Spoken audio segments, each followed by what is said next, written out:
Hey there, this is Tia the Writer, and I'm back with another video about writing. But this time, instead of just going off the dome talking about writing, I would like to read you a story. This story is actually the latest article from my Substack, and it's about the writing process. And after I read this to you, I'm gonna have a couple of tips, so you might want to stick around to the end because I want to actually give some tips to some newer writers and I don't know, just game you up a little bit. So if you want to follow along while I read, the link is in the description box. The story is called "All These Stories Is My Sons: Why Writing Has Always Felt Like Giving Birth," and that's pretty much how I relate the writing process. You'll see. Okay, so if you're ready, here's the story. All these stories is my sons.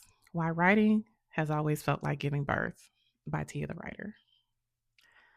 It's well after 2 a.m., and you're in bed tossing and turning.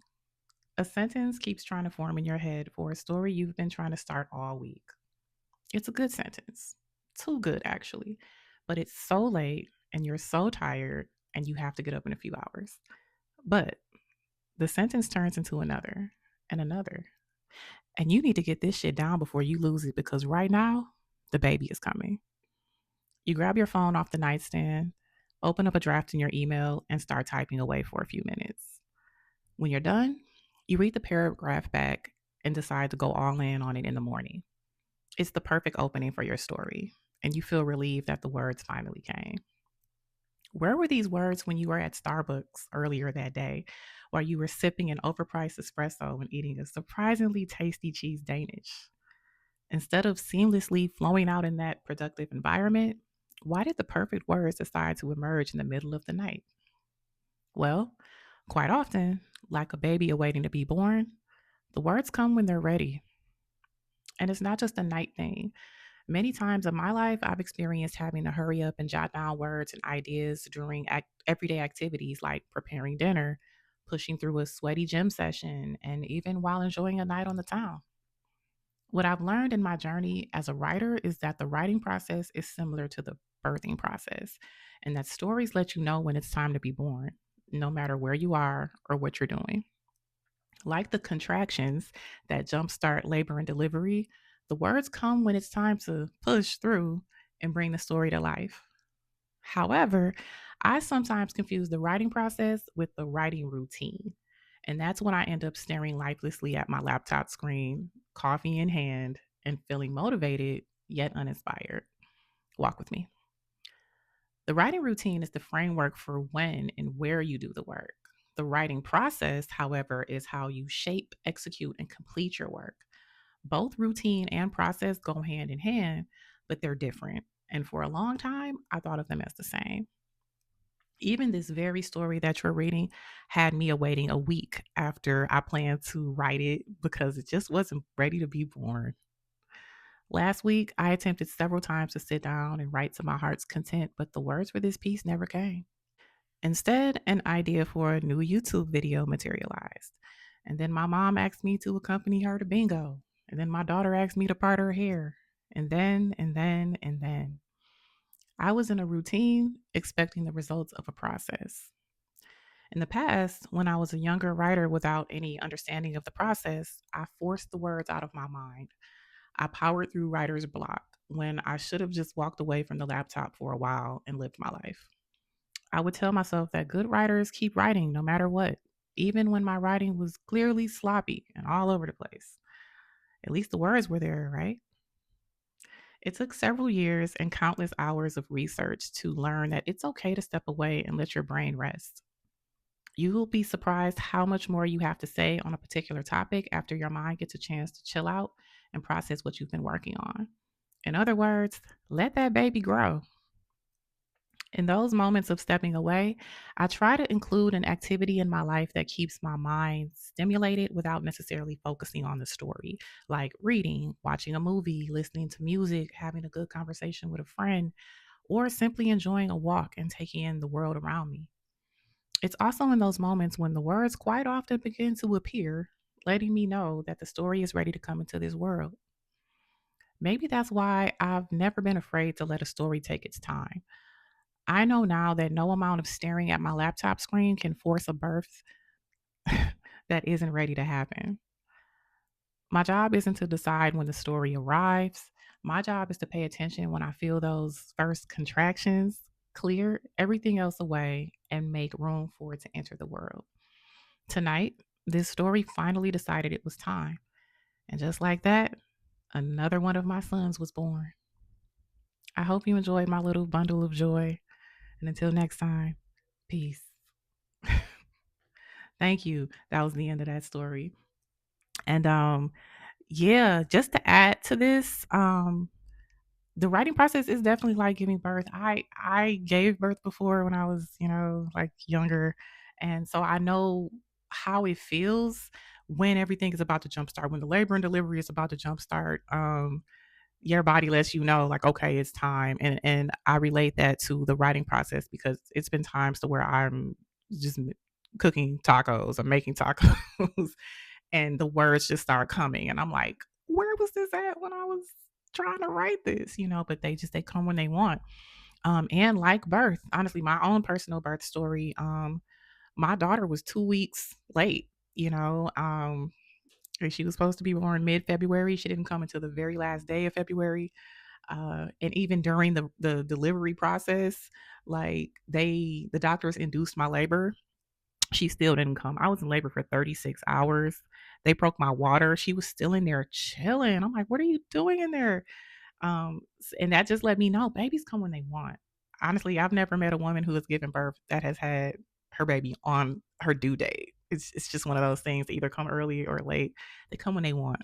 So that's why I always kind of like look at the writing process like that. Now, I do want to say you may not look at it like that. You may have a whole different process, and that's fine. Find a way to love the process. Find something that works for you. You might find that honestly, you get that inspiration to write when maybe you exercise, when maybe you are walking, when maybe you are just like out in the world.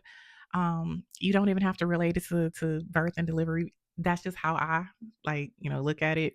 But the biggest thing that I want you to really ponder about is like what makes you love the writing process? Like what really gets you into your routine? Because again, like in the story, I said, like, I'm sitting down to my desk and I got my coffee and I got some music going or something. And I'm thinking that's how I'm going to pump that story out. And it's not that. That's the routine. That's how I'm gonna, type it out. And that's where I'm gonna type it out and when.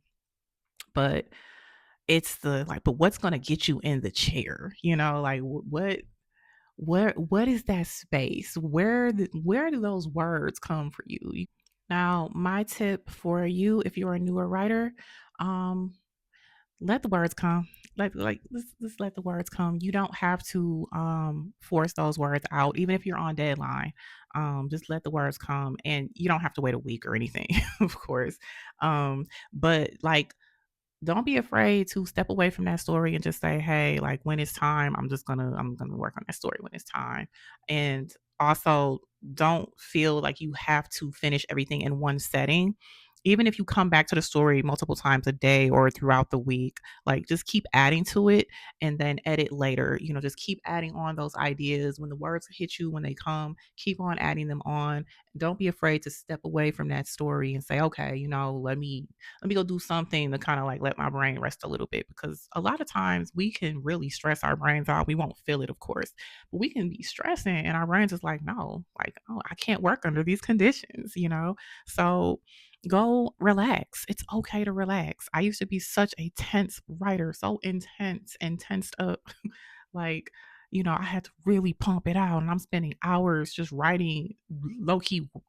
It wasn't really good stuff. I just thought I was doing something because it was a bunch of words on the screen. And it's like, nah, let your brain relax. Go watch your favorite reality show if you want to, or your favorite YouTube video. Go read a book. Go talk to some friends.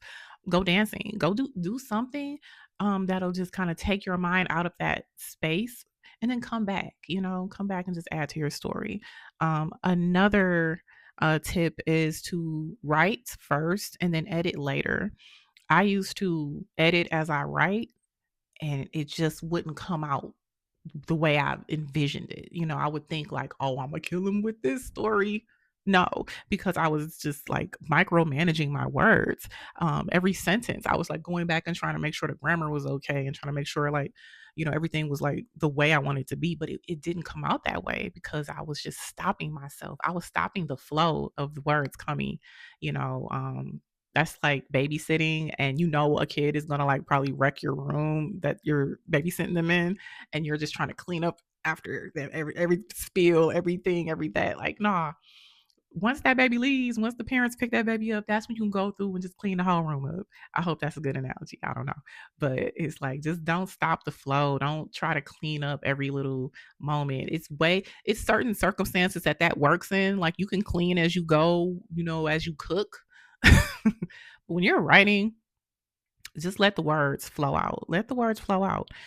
Because you can just edit later in one sitting so everything can flow together. But get those words out first. Get all of those ideas out first, and don't stop yourself as you write.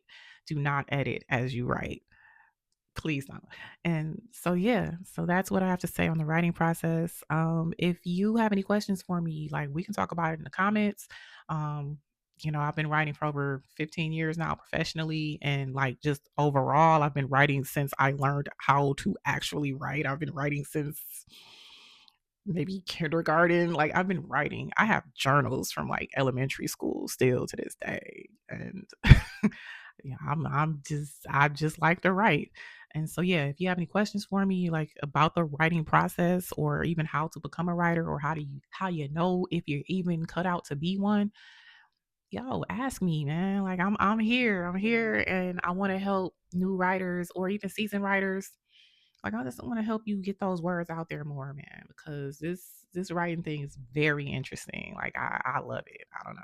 So hope you got some value out of this video, and please follow me on Substack. I got some good stuff.